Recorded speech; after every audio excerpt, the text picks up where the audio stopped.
setiap kita selalu mengucapkan haleluya. Itu terdiri dari halelu artinya pujilah, Yao itu adalah Yahweh. Jadi haleluya.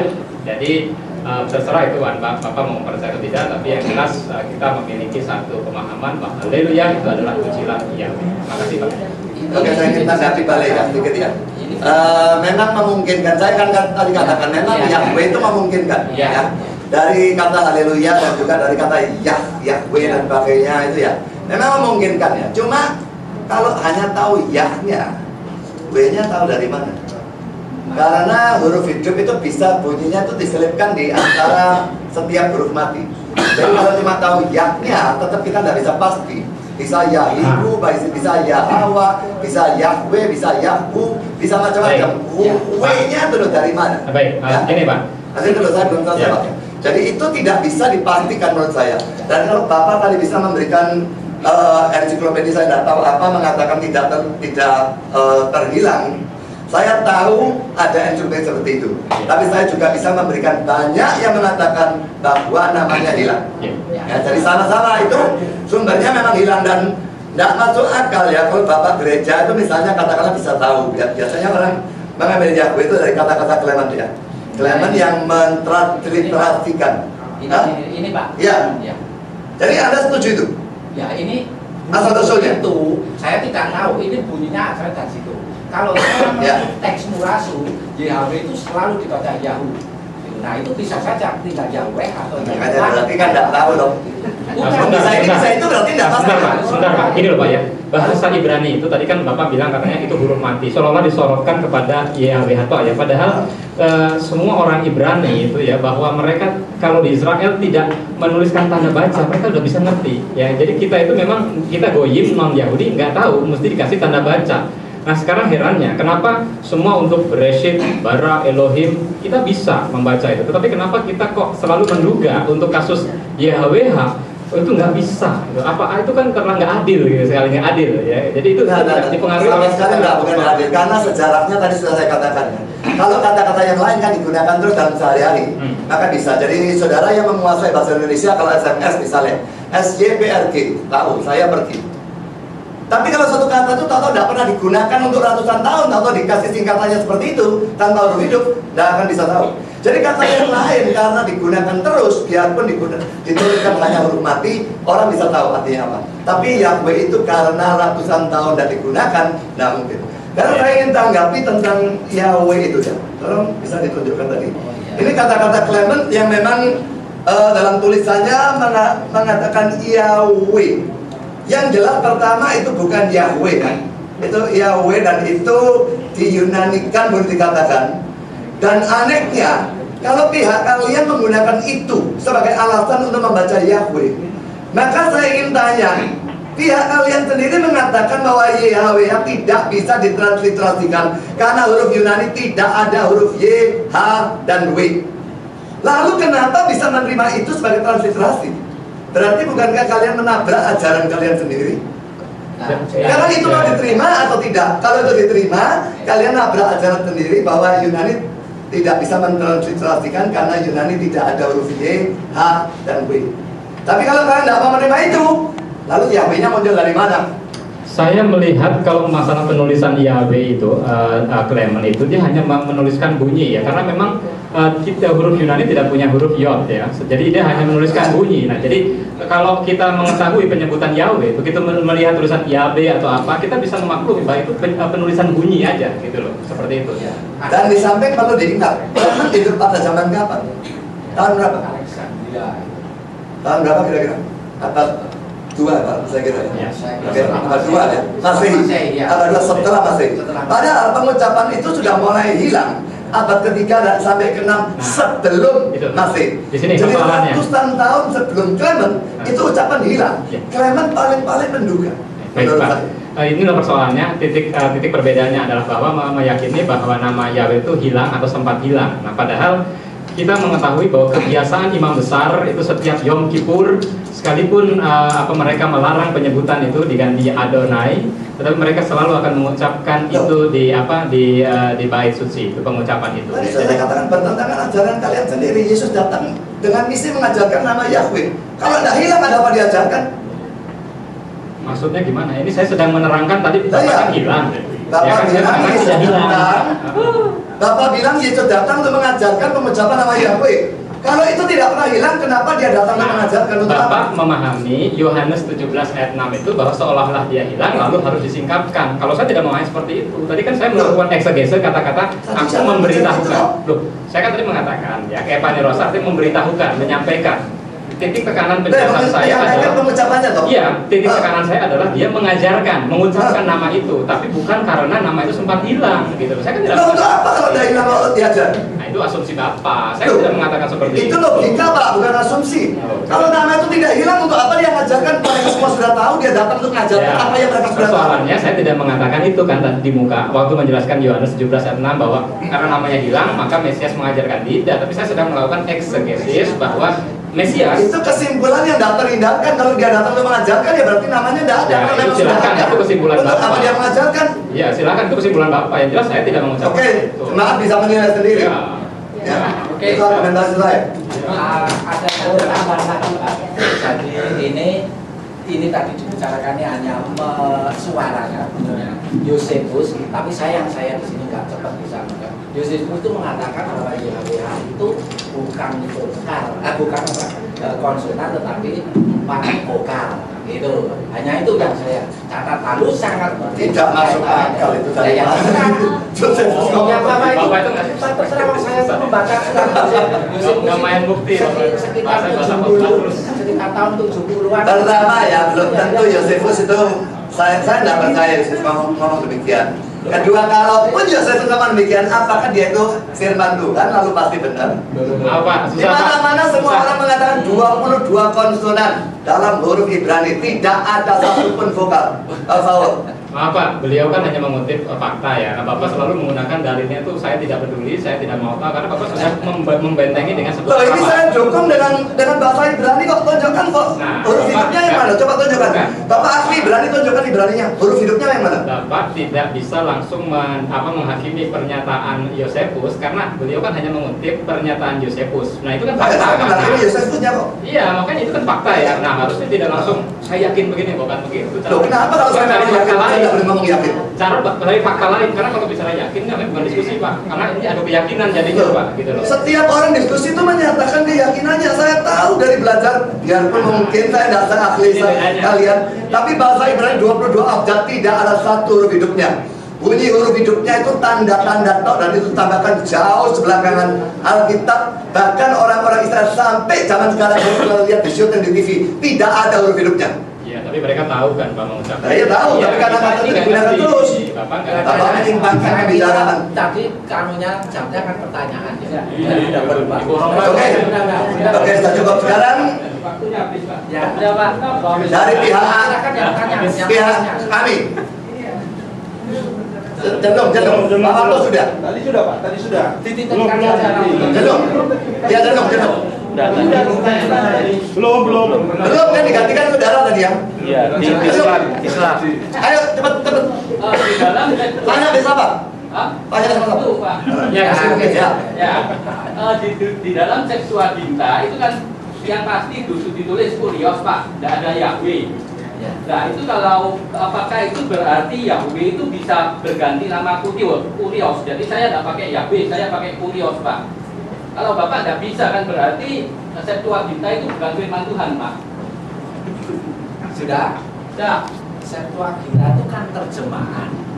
Jadi ada permintaan surat Aristeas kira-kira tahun 28-an sebelum Masehi, tetapi itu dipertanyakan orang, diduga suratnya hanya tahun 200 untuk menerjemahkan Pentateuch, aslinya Pentateuch. Jadi hanya Torah itu. Jadi hanya 5 kitab Musa yang diterjemahkan untuk masyarakat Yahudi di Alexandria. Jadi bukan di Israel. Alexandria itu Mesir. Karena di sana sudah bahasa Ibraninya sudah menurun dan bisa bahasa Yunani. Nah, setelah 70 hari diduga selesai, itu terus pulang semua gitu. Setelah itu lalu timbul terjemahan yang lain yang tidak jelas siapa yang menerjemahkan, atas otoritas siapa, tetapi Yesus bin Sirach yang adalah cucu Yesus juga namanya, itu membuat eklesia, buku eklesia bahasa Ibrani diterjemahkan ke Yunani, mau dibawa ke Alexandria, mengetahui bahwa di sana ada Septuaginta yang terjemahannya awut-awutan. Lalu itu membuktikan bahwa di Yerusalem sama sekali tidak ada Septuaginta, yang ada hanya di sekitar Alexandria tadi. Nah, di dalam terjemahan Septuaginta itu ternyata banyak. Sudah saya tunjukkan ini, ada diduga 5 macam. Ada yang masih dipertahankan YHWH, ada yang KS, ada yang KV, ada yang PP. Itu. Nah, sekarang permasalahan misalnya Anda menanyakan kepada saya, terus terang saya masih balik ke nama diri lagi. Gitu. Tapi kalau Bapak Anda mau boleh kurios, ya terserah. Tapi kalau memanggil, ya boleh saja. Yang saya pertanyakan adalah menerjemahkannya ke bentuk tulisan. Sebab YHWH itu dalam perjanjian lama, bahkan jadi perjanjian baru untuk HNT, maaf ya Pak, itu tetap tidak dihilangkan. Walaupun membacanya boleh Adonai atau Elohim. Tadi cara bacanya kan sudah ada di sini cara bacanya. Tadi kan sudah ada di sini. Jadi cara baca itu ada di dalam ini loh Mas. Ini cara baca. Jadi ini bukan yang tertulis. Yang tertulis adalah YHWH. Nah, kalau Anda suka memanggil atau menerjemahkan ini, menurut saya loh ya, menerjemahkan itu keliru. Gitu. Kalau menerjemahkan loh. Tapi kalau Anda ketemu Yahweh lalu mau manggil Tuhan, ya nggak masalah. Bagi saya panggil Elohim juga nggak. Nah, tapi kalau menerjemahkan, ya harus diterjemahkan. Katakanlah begitu. Iya, sudah pas. Ya, saya tanggapi, nanti dulu saya tanggapi. Kalau saya berpendapat bahwa Septuaginta itu sudah digunakan pada zaman Yesus dan Rasul-Rasul. Dan Yesus dan Rasul-Rasul tidak pernah mengkritik pengubahan YHWH menjadi kurios ataupun theos. Jadi menurut saya itu merupakan bukti bahwa Yesus dan Rasul-Rasul merestui. Karena kalau memang mau ditanya apakah memang benar Septuaginta digunakan pada zaman Yesus, saya ingin menunjukkan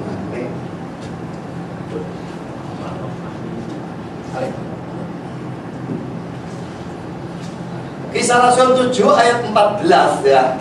Itu sudah pasti diambil dari Septuaginta. Karena Kisah Rasul 7 ayat 14 itu kalau saya perhatikan jumlahnya orang adalah 75 orang ya. Mengapa Pak bisa ngomong 75? Padahal perjanjian lama bahasa Ibrani mengatakan 70. Itu ayatnya sudah bisa lihat sendiri, Keluaran 1 ayat 5, 70, Keluaran 46, perjanjian 46 ayat 26, 70, Ulangan 10 22, 70. Tapi Kisah Rasul 7:14 mengatakan 75. Karena apa? Kalau ayat-ayat 3 ini saudara, 3 ayat ini semua di dalam Septuagintanya itu ditulis 75. Silakan cek sendiri kalau tidak percaya. Contoh pertama. Contoh kedua, dalam Kisah Rasul 8 saudara tahu cerita tentang Filipus yang memberitakan Injil kepada Sida-Sida. Sida-Sida itu orang Ethiopia. Dia dari Yerusalem. Apakah dia orang Ethiopia lalu bicara bahasa Ibrani? Apakah dia lalu bisa punya baca manuskrip bahasa Ibrani? Manuskrip Ibrani itu mahal dan dia tidak mungkin bisa baca. Dia pasti menggunakan Septuaginta. Jadi kalau juga dibandingkan ya, nas yang dia baca diambil dari Yesaya 53, silakan cek sendiri di rumah. Kisah 8 itu bandingkan dengan Yesaya 53, saya melihat beda. Karena apa? Dia ambil dari Septuaginta. Tapi Filipus lalu datang memberitakan Injil, disuruh oleh Roh Kudus. Apakah Filipus bilang, buang Septuagintamu? Salah. Ganti dengan yang teks Ibrani? Tidak. Dia tetap menggunakan itu dan menjelaskan dari sana, memberitakan Injil dari sana tanpa mempersoalkan Yahweh atau apapun, tidak persoalkan. Saya punya sebenarnya banyak contoh, tapi saya kira 2 itu cukup. Jadi menurut saya sudah digunakan, tidak pernah dikritik, dan karena itu dianggap merestui Septuaginta, berarti juga merestui perubahan dari Yahweh menjadi kurios ataupun theos. Nanti itu sudah pihak kita, jadi sekarang masih pihak sana. Bapak itu pihak sana apa enggak? Iya.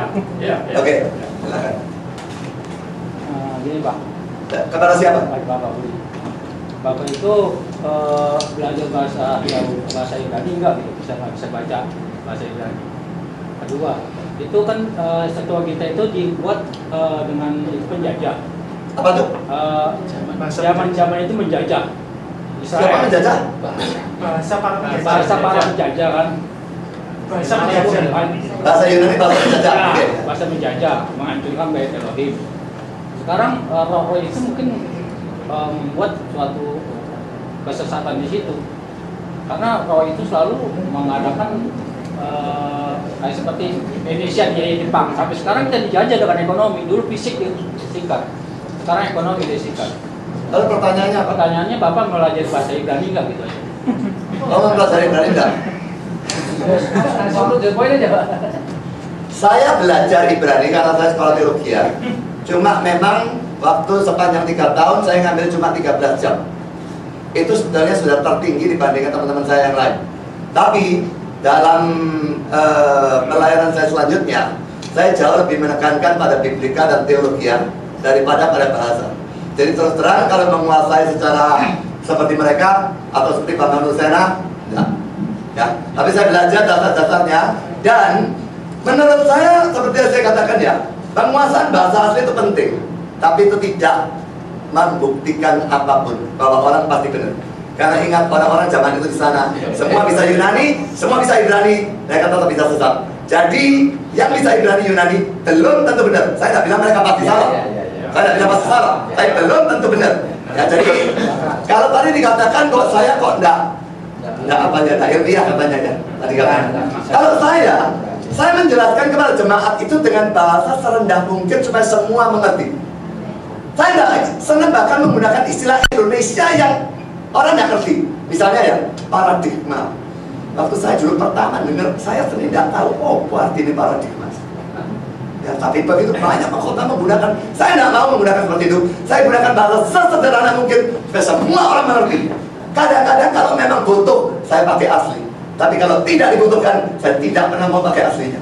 Bahkan bahasa Inggris pun kalau tidak dibutuhkan, saya tidak pakai. Saya sekolah di Amerika, saya bisa menggunakan, tapi saya tidak menggunakan kalau memang tidak dibutuhkan. Saya di Indonesia sekarang ini, saya mengajar orang Indonesia, saya mengajar dalam bahasa Indonesia, dan tidak usah pakai bahasa asing kecuali betul-betul dibutuhkan. Itu saja. Saya boleh tambahkan mengenai komentarnya Septuaginta tadi ya Pak ya? Ya. Tentang bahasa Yunani. Jadi karena Bapak sudah menganggap bahasa Yunani itu bahasa Septuaginta yang terjadi sekarang, maka tentu cocok dengan perjanjian baru. Tapi sebaliknya teorinya yang tadi mengatakan bahwa dalam Eksakla itu hingga tahun 200-an sesudah masa itu masih pakai YHWH, maka sangat wajar penulisan Septuaginta dan perjanjian baru itu bersama-sama.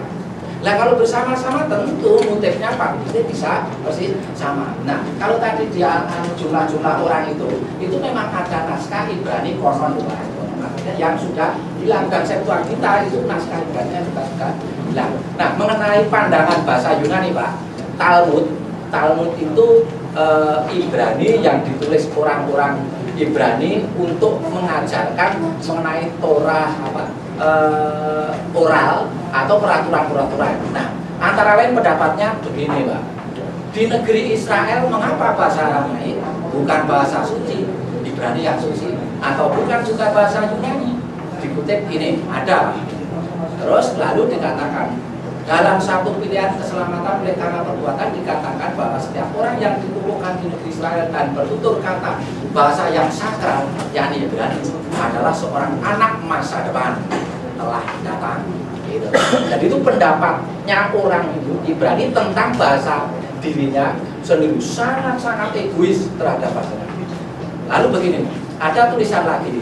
Aramaik tidak memiliki prestise atau wibawa atau gengsi dan tidak diperintahkan dengan sumpah. Sementara itu bahasa Ibrani memiliki keduanya. Bahkan pada masa tahun kemudian terdapat larangan menyelamatkan dari api bagi naskah Aramaik yang terbakar. Kalau bahasa Aramaik biar terbakar pada hari Sabat. Tetapi diizinkan bagi naskah Ibrani. Itulah pendapat orang Ibrani atau Yahudi terhadap bahasanya sendiri. Beranjak dari ibadah dalam sinagog pada saat pembacaan kitab suci Ibrani sangat dilarang. Jadi Bapak kalau bacaan Ibrani harus dengar sungguh-sungguh. Tetapi tidak demikian saat pembacaan Aramaik. Ini ada catatan. Bahkan menghafalkan ayat kitab suci Aramaik tidaklah cukup. Sementara itu hanya mendengar saja dalam bahasa Ibrani dan tanpa memahami adalah membangun kewajiban.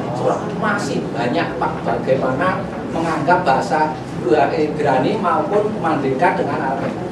Posisi Aramaik di dalam kubur. Jadi 4 bahasa adalah berharga, Yunani untuk nyanyian, Latin untuk perang, Aramaik untuk penguburan, Ibrani untuk percakapan. Nah kalau Bapak sudah tidak percaya begini, ya sudah. Saya itu membaca fakta, gitu loh. Ada banyak komentar Bapak.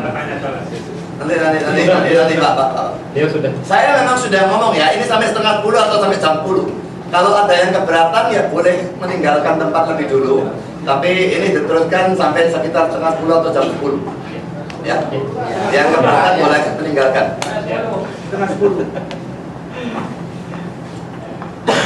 Silakan Pak. Memang enggak. So, Mungkin, ya oke. Bapak, ini belum Ya, selesai ya, nanya. sedikit saya hanya ingin menambahkan saja, memberi komentar saja bahwa pengutipan berbagai bahasa tadi bukan dimaksudkan untuk show of force ya, bahwa ini kelihatannya mumpuni dalam bahasa, tidak, tetapi saya hanya ingin memberi nasihat secara tidak langsung lah, bahwa kembali kepada bahasa teks sumber, entah itu Hebrew atau Greek, tinimbang bahasa Inggris atau bahasa Indonesia yang sederhana sekalipun ya, karena terjemahan lembaga Alkitab Indonesia itu kalau kita kupas juga itu banyak sekali yang kita tidak bisa hanya sekedar melakukan pada terjemahan saja. Contoh ya, kisah 20 ayat 7 ya, kisah Rasul 20 ayat 7 saya baca dalam naskah Greek itu ada terjemahan Indonesia begini: pada hari pertama minggu itu biasanya yang untuk mendasarkan pertemuan hari Minggu. Ini maaf sedikit menyimpang, saya hanya menekankan masalah bahasa.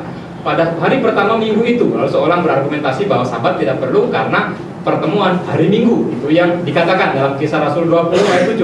Padahal naskah Greeknya itu mengatakan endetemiaton sabaton sunek menon hemon kolasai arton paulos yelegeto hautois. Ada kata-kata temiaton sabaton, tetapi kenapa dalam naskah Indonesia tidak muncul? Jadi sebetulnya ini membicarakan adalah pertemuan Paulus ini setelah selesai Sabat, itu biasanya bisa Minggu malam ya, jadi malam Minggu itu sudah masuk hari pertama. Nah, jadi dia tidak memulai pertemuan pada jam 6 malam Minggu, tetapi sudah dilakukan pada hari Sabat, cuma dilanjutkan lagi malam. Nah, jadi kalau kita membaca naskah Greek dengan pola pikir Hebraik, mudah sekali menemukan jalan keluar ini. Itu maksud saya. Jadi bukan untuk demonstrasi bahwa untuk merendahkan lawan, bukan, tapi hanya ingin memberi ketahuan kepada semua orang bahwa lebih penting kembali ke naskah sumber sesulit apapun. Jadi kita harus memberdayakan, mencerdaskan, mencerahkan umat. Jadi bukan kita yang pintar toh, mereka terbengong-bengong mendengar kita, tapi mereka ikut pintar. Dan itu tujuan saya. Terima kasih Pak. Nah, saya masih ingin menanggapi ya. Saya sudah bilang ya, kalau memang dibutuhkan maka menggunakannya. Nah, yang saya biasanya pakai adalah buku-buku tafsiran banyak sekali. Dan para penafsir itu semua adalah orang-orang yang menguasai Yunani maupun Ibrani. Jadi biasanya kata-kata Ibrani yang dibutuhkan untuk dibahas, mereka sudah bahas. Dan dari situ saya mempelajari. Ya, jadi menurut saya kisah Rasul 27 itu penafsiran dari Pak Teguh itu, biarpun menggunakan Yunani, tetap adalah salah.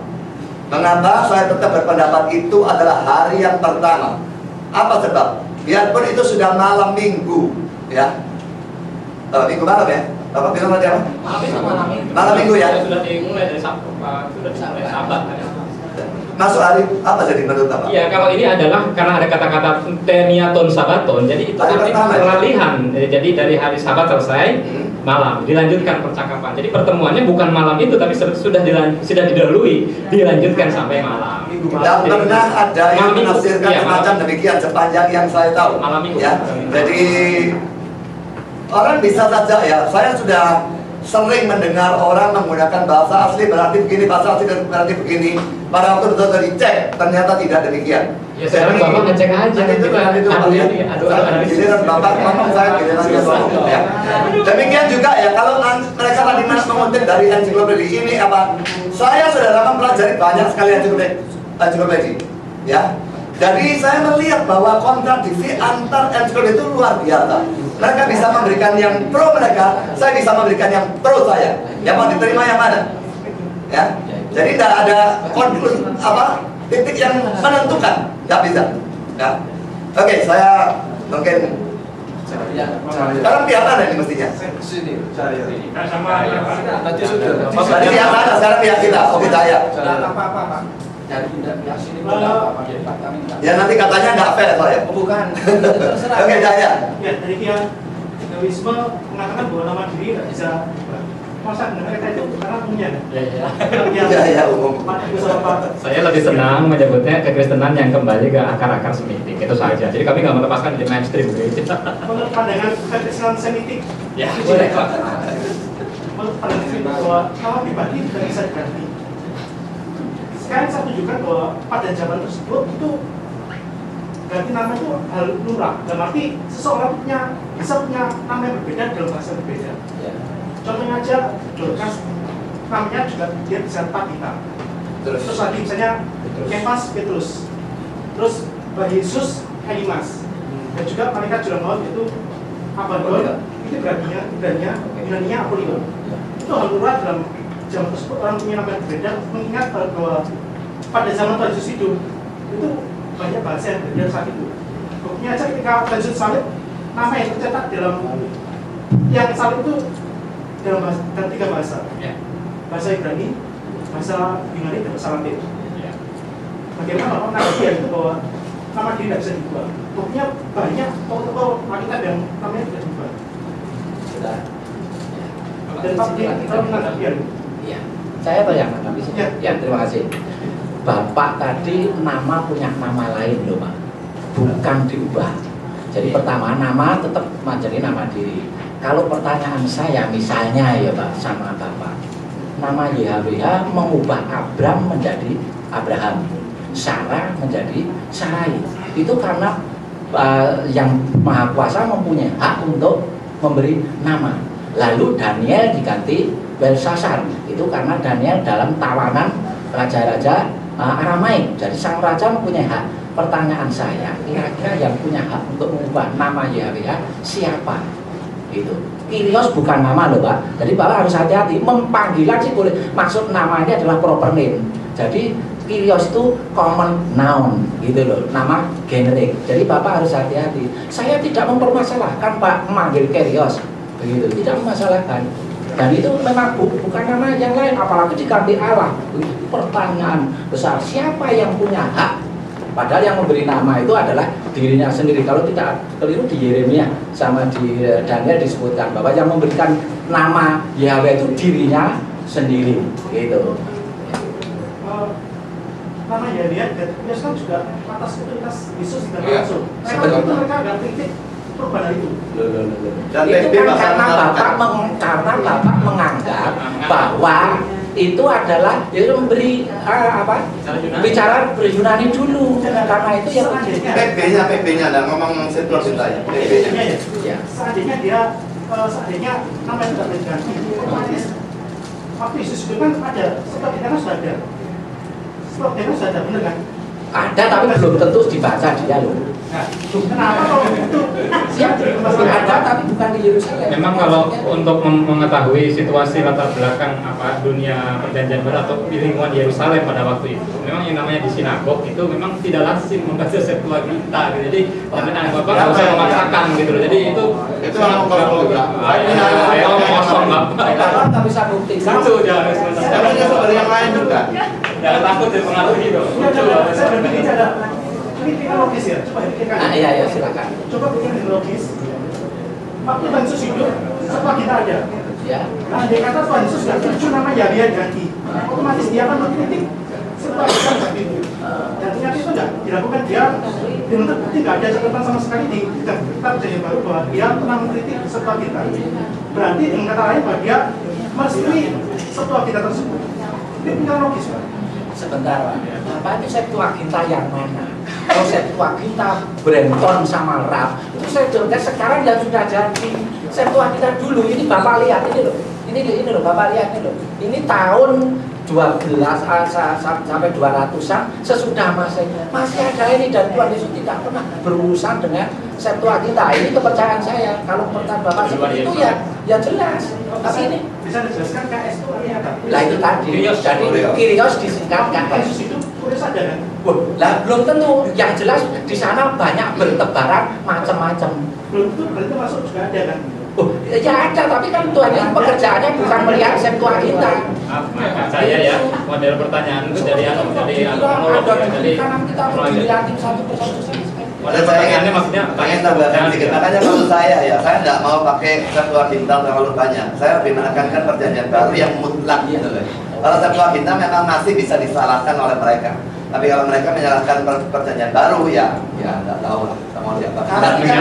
Jadi kalau itu, saya kalau perjanjian baru pakai Kurios katanya disalahkan harus Yahweh. Dan Alkitabnya ELT mengubah semua banyak sekali Yahweh bisa muncul dalam perjanjian baru, itu tidak menyalahkan apa namanya? Bukan itu terjemahkan di Kurios kembali ke asal Ibraninya apa, dan itulah yang bahasa aslinya perjanjian baru apa? Yunani. Nah ya Yunani. Terus konkordansinya Yunani itu apa? Kok Bapak bisa ngomong Yunani? Lah memang Yunani tertulis. Pak Teguh kok bilang Ibrani? Itu kan percakapannya. Bahasa asli perjanjian baru saya tanya. Bahasa perjanjian baru maksudnya Alkitabnya apa? Iya, pertanyaannya bahasa asli itu. Bahasa asli perjanjian baru apa? Ibrani atau Yunani? Kalau bahasanya percakapan, saya menyetujui Ibrani. Kok bahasa percakapan? Bahasa tertulisnya ini perjanjian baru, tertulisnya nih bahasa asli. Nah, kalau jelas Yunani. Itu Pak Teguh pun bilang Ibrani di makalahnya banyak, katanya orang-orang yang belajar mana bisa Yunani secanggih itu loh, itu kata-kata Bapak tadi yang saya baca. bahwa apa tuh satu teori yang dibangun bahwa percakapan itu adalah dalam bahasa Ibrani, lalu dicatat dituliskan dalam bahasa Ibrani. Itu kepentingan Jadi dia percakapannya Ibrani tapi ditulisnya Yunani begitu? Tidak, dalam bahasa Ibrani. Nah lalu untuk kepentingan pekabaran kabar baik disalurkan dalam naskah. Berarti aslinya Ibrani kan? Iya. Tadi bilang Ibrani.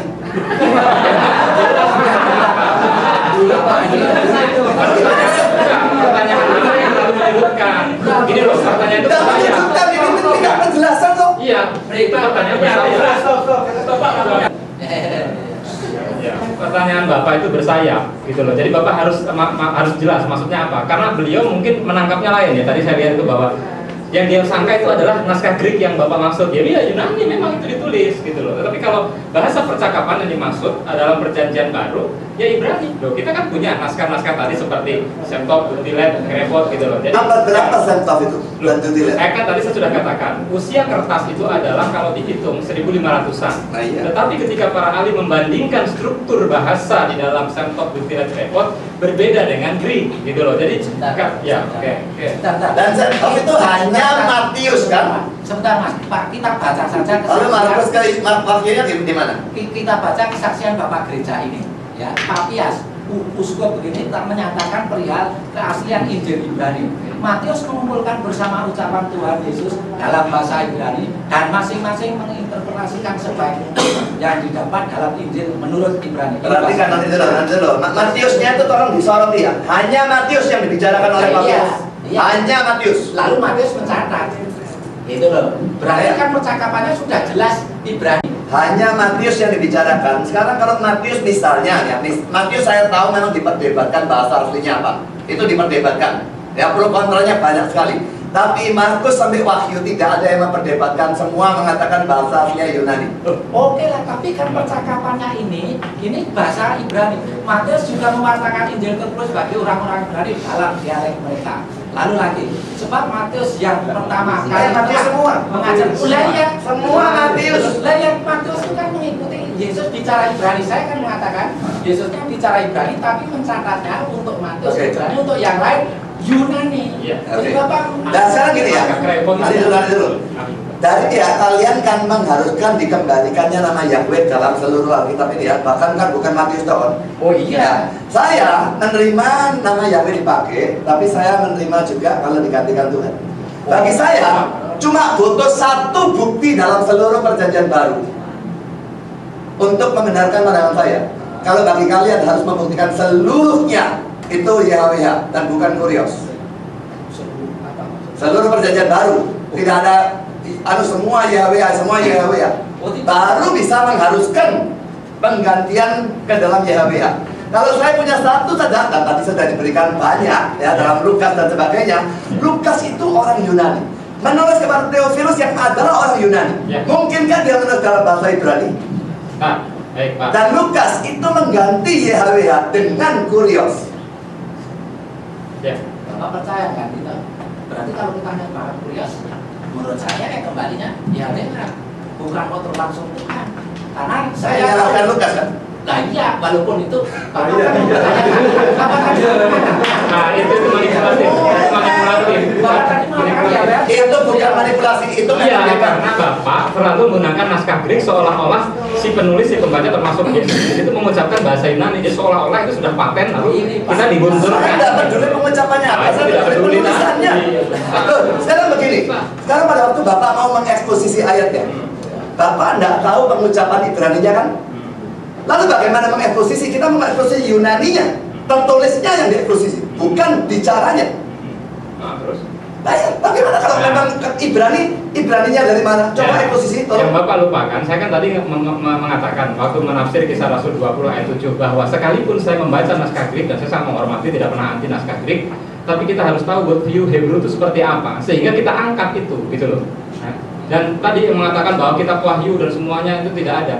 Kalau kita mempercayai, misalkan, ya ini saya berteori ya, bahwa teori Aramaik itu adalah benar, seperti ditulis ini, was the New Testament really written in Greek oleh Christopher Lanchester halaman 300. Dia buktikan bahwa naskah Pesita Aramaik berbeda dengan naskah Perjanjian Baru. Di situ semua termasuk nama Yahweh muncul ya, dalam bentuk Maria tadi, termasuk di kitab Wahyu dan sebagainya. Jadi sebetulnya adalah kalaupun sampai memunculkan nama Yahweh dalam Perjanjian Baru, kalau di pertentangan dengan naskah Greek jelas kita tidak memiliki landasan, tetapi kalau membaca naskah-naskah Semitik, ya Perjanjian Baru Semitik, yang jauh sudah ada sebelum ada konflik dalam konsili-konsili sudah tertulis. Jadi seperti itu. Jadi kita punya titik berangkat juga. Jadi saya tidak secara langsung menuduh, menyalahkan atau menghinakan atau tidak mempergunakan kitab Perjanjian Baru dalam naskah Greek kita. Tapi kan yang sedang saya sampaikan itu adalah pemunculan nama Yahweh itu bagaimana sampai. Titiknya kuriosnya itu boleh atau tidak? Mengubah Yahweh menjadi kurios boleh atau tidak? Itu diotoritaskan oleh sekarang misalnya Lukas saja, saya nggak usah bicarakan yang lain. Boleh atau tidak? Pertanyaannya tendensius. Loh,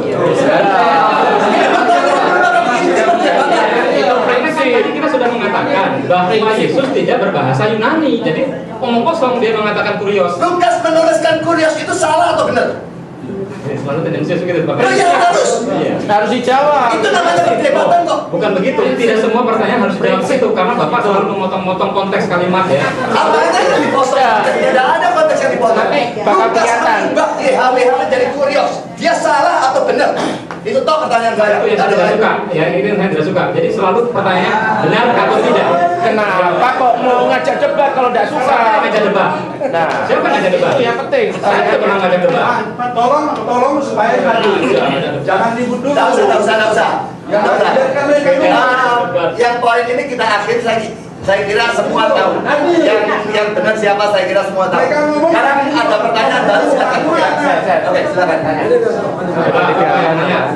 Dari pihak tadi saya Silakan. Itu loh. Adil gitu loh. Ada dua prinsip ya. Kalau Nah, saya tanya gini. Yang pendengar jangan bicara dulu kalau belum diberikan kesempatan untuk Iya. Iya, gitu loh. Biarkan mereka ngomong dulu. Gak usah takut berantem, kita nggak berantem lah. Saya biar komentar tapi saya nggak berantem. Ayo, saya tanya, siapa yang mau tanya? Ayo. Iya, Pak. Dan saya kepingin menegaskan kembali. Saya tadi itu agak bimbang. Bapak ini orang Kristen, anak Tuhan atau bukan? Itu aja.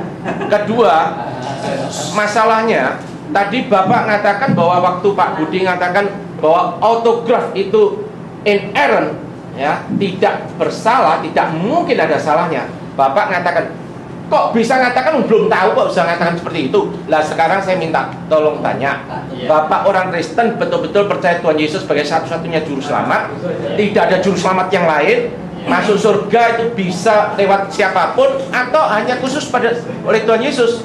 Atau yang ketiga, pertanyaan saya secara spesifik, Bapak tadi mempercayai autograf itu salah atau tidak? Iya, baik. Tadi dari jawaban saya waktu mengupas tentang hubungan Yahweh dengan Yesus, saya sudah sangat jelas dan beliau juga sudah mengaminkan, tidak ada komplain dengan penjelasan saya. Berarti sudah bisa dibedek ya, posisi saya itu seperti apa. Ya, jadi saya tidak akan menjelaskan bahwa saya orang Kristen atau tidak, itu pertanyaannya bagi saya sangat lucu. Ya. Jadi saya sendiri kategorinya pendeta ya, jadi sangat aneh kalau ada pertanyaan seperti itu. Ada nabi palsu, Pak. Ya sudah, saya bisa dituduh nabi palsu juga ya kan. Jadi jangan main tuduh. Jadi hati-hati Pak. Udah, saya tidak nuduh. Itu Bapak tolong ngomong ngomong, saya minta penjelasan. Ya, artinya kan dari jawaban tadi kalau Bapak katakan saya pendeta, apalagi saya orang Kristen. Enggak, tolong Bapak jawab. Saya kan saya awam, saya enggak ngerti. Tolong Bapak jelaskan. Sekarang saya bukakan karena tidak terlalu lebar. Baik, Enggak, katanya autograf itu ada salahnya. Jelaskan. Bapak silakan menilai menurut Matius 1:13-17 daftar genealogi Tuhan Yesus itu kan sampai dihitung 14 3 kali. Ya kan? 14 3 kali. Lalu yang terakhir pertanyaannya kan cuma 13 kali. Gitu. Cuma 13 kali. Menurut Bapak itu lalu kira-kira salah apa benar itu? Ini Pak. Jadi serinya itu saya pengen jawaban, jangan kasih saya pertanyaan Pak. Saya tidak butuh pertanyaan, butuh jawaban. Bentar ya, ini sulitnya Pak ya. Ini kita sedang berbicara tentang kerumitan teks perjanjian baru dalam naskah Bapak jawab aja. Kalau Bapak hanya langsung menjawab, saya tidak bisa jawab Pak. Justru itu. Saya bukan pendeta. Itu begitu Pak. Main benar atau salah itu menyudutkan. Padahal naskah rumit sekali. Ini Bapak perhatikan dulu saja. Ini loh daftar. Bapak, pertanyaan dia saya yang jawab. Ini daftarnya loh Pak. Jadi kalau Yosef itu husband of Mary, jelas itu cuma 13. Ini menurut naskah Yunani. Tetapi kalau Bapak pakai Syriac Aramaik ini bahasa Aramaiknya bisa husband, bisa man, bisa father. Ya, sebentar ya Pak. Ini artinya ya ini. Jadi di Gawra itu ya. Gawra of Maryam of her itu. Di sini artinya bisa man, bisa husband, bisa father. Nah, sementara itu Yunani milihnya husband, akibatnya hanya 13. Tetapi dengan autograf Pak. Sebentar Pak. Nah, autografnya itu aja dijawab. Menurut Bapak itu salah atau ada kesalahan atau itu mutlak benar? Pertanyaannya, kalau ini karena genealogi, nggak ada genealogi kok. Ini anak ini terus ini istrinya ini, nggak ada. Ini anak ini anak ini, anak ini, anak ini, anak ini. Maka terjemahan menurut Syriac itu mestinya diterjemahkan Yusuf ini bukan suami tetapi bapak. Gitu. Nah, kalau Bapak sekarang saya tanyakan, kalau dari 13 dikatakan 14, itu menurut Bapak salah apa benar? Saya balik tanya Bapak. Yunani Saya jawab Pak. Iya. Saya jawab. Ya. Yang 22 tahun dan 42 tahun itu sendiri itu dua-dua di dalam perjanjian lama ya. Lalu bagaimana itu? Saya ini kan pertanyaan ini. Sama ya. Jadi kalau ini Bapak menganggap PB Yunaninya ini salah gitu ya? Ya, kita mempertanyakan. Sekarang PL Ibraninya ini ada kontradiksi. 22 tahun dan 42 tahun. Saya tidak usah diomong, Bapak tahu di mana tempatnya kali ya. Itu kontradiksi. Padahal kalau kita melihat Septuagintanya malah benar. Dua-dua itu sama, tidak ada kontradiksi. Tapi Ibraninya kontradiksi 42 dan 22. Apakah dengan itu Bapak lalu menyimpulkan perjanjian lama bahasa aslinya bahasa Yunani? Oh, bukan. Lah karena dia Yunaninya tadi kan mengambil, Bapak kan mengatakan Yunaninya perjanjian baru sedekat dengan apa? Septuaginta atau Pak? Poin saya begini, kalau ada dua versi ya, satu lebih benar dan satunya belum tentu yang lebih benar ini yang asli. Bisa yang salah ini dibetulkan oleh yang ini. Lah mana ini yang betulkan? Yang Abner itu ada Abner itu ya? Bukan, bukan yang ada Abner. Tapi kita tambah Abner kan jadi 14. Bukan, Bapak keliru. Yang ada Abner itu teorinya James Stream, sedangkan ini Syriac. Bapak sendiri ngomong teori itu kok. Loh, lah ya, bukan ini teori dalam menerjemahkan bahasa Syriac Aramaik. Gawra. Tapi tadi kan itu 13, pastinya 14. Kalau itu dimaksudnya Abner dari 14. Bukan, Bapak keliru. Orang Bapak sudah memberi tanda. Itu bukan Pak, itu. Ya, Pak. Itu mau diantar Pak nanti Pak. Iya. Jadi waktunya Pak. Jadi Iya. waktu Kalian memang berat. Iya, kami Oke. langsung pulang. Kalau mereka keberatan waktu ya sudah terserah. Karena mau Saya katanya sih ada yang mau sampai jam 10, tapi kalau enggak ya terserah. Ya, saya akan beri pesan supaya kita terjadi kemajuan. Silakan. Jadi langsung pulang. Yang ini langsung pulang Pak. Saya sendiri tidak.